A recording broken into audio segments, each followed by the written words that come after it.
तो ये इन्फ्लुएंसर अपने ही फैन द्वारा खत्म होने वाली है। अब इस इन्फ्लुएंसर का नाम क्रिस्टीना है और क्रिस्टीना को गाना बहुत पसंद है।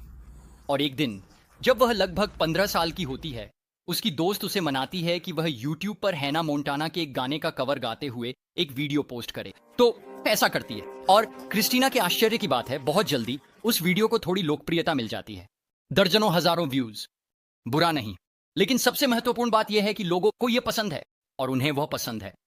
और इनमें से कुछ लोग वे उसे अन्य गानों के कवर करने के लिए अनुरोध भेजने लगते हैं। तो वह ऐसा करती है और वह एक और पोस्ट करती है और फिर एक और जल्द ही वह YouTube पर सभी कवर गाने पोस्ट करने लगती है और वह एक अच्छा फॉलोइंग बनाना शुरू कर देती है। और इसके लगभग 2 महीने बाद उसके फॉलोअर्स उससे अनुरोध करते हैं कि वह सेलिन डायोन का my heart will go on का कवर करे। तो क्रिस्टीना ऐसा करती है और वो इस पोस्ट करती है और ये सचमुच धमाल मचा देता है। और तभी यह महिला इसे देखती है। उसका नाम मंडी है और मंडी कहती है, वाह ये लड़की गा सकती है। लेकिन मंडी के बारे में एक बात है, मंडी बस संयोग से सेलेना गोमेज की माँ और उसकी मैनेजर है।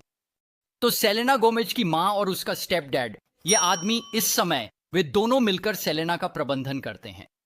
तो स्टेप डैड, जिसे सेलेना का मैनेजर भी कहा जाता है, क्रिस्टीना से संपर्क करते हैं और वह उसे प्रतिनिधित्व करने का प्रस्ताव देते हैं। और जल्द ही क्रिस्टीना के पास एक मैनेजर हो जाता है। तो फिर वह एक बड़े वोकल कोच के साथ काम करती है और एक EP रिलीज करती है।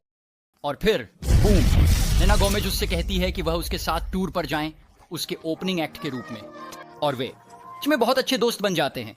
और वहाँ सेलेना गोमेज है, वहाँ सेलेना है जो एक प्रसिद्ध गायिका है। और इस तरह क्रिस्टीना का सितारा बस चमकता ही जा रहा है। उसका YouTube चैनल धमाल मचा रहा है, उसे हर तरह के सब्सक्राइबर मिल रहे हैं और वह एक YouTube सिंगिंग प्रतियोगिता जीत जाती है। और वह और उसका परिवार लॉस एंजलिस चले जाते हैं ताकि वह पूरी तरह से संगीत बनाने का पीछा कर सके। और वह आगे बढ़कर एक फुल लेंथ एल्बम बनाती है। लेकिन फिर वह लगभग 19 साल की होती है। इस समय वह द वॉइस, एक टेलीविजन शो के लिए ऑडिशन देती है और उसे शो में कास्ट किया जाता है। और क्रिस्टीना स्टेज पर आती है और वह इसे बिल्कुल सही करती है और वह स्पष्ट रूप से फैन की पसंदीदा है और वह कुल मिलाकर तीसरे स्थान पर आती है, जो कि बस अद्भुत है। उसके बाद कुछ सालों के बाद वह इस समय 22 साल की है और वह फिर से टूर पर जाती है। और सभी को एक बड़ा बड़ा बड़ा धन्यवाद जिन्होंने आकर मुझे देखा, टूर पर आकर मुझे देखने के लिए। ठीक है, मैं तुम्हें यहीं रोकता हूं क्योंकि हम क्रिस्टीना के पास वापस आएंगे। लेकिन अब हमें इस आदमी केविन जेम्स के बारे में बात करनी है। केविन जेम्स 27 साल का है। वह फ्लोरिडा से है और उसके पास वास्तव में ज्यादा कुछ नहीं चल रहा है। वह अपने माता पिता के साथ रहता है। वह बेस्ट बाय में पार्ट टाइम काम करता है, गीक स्क्वाड में।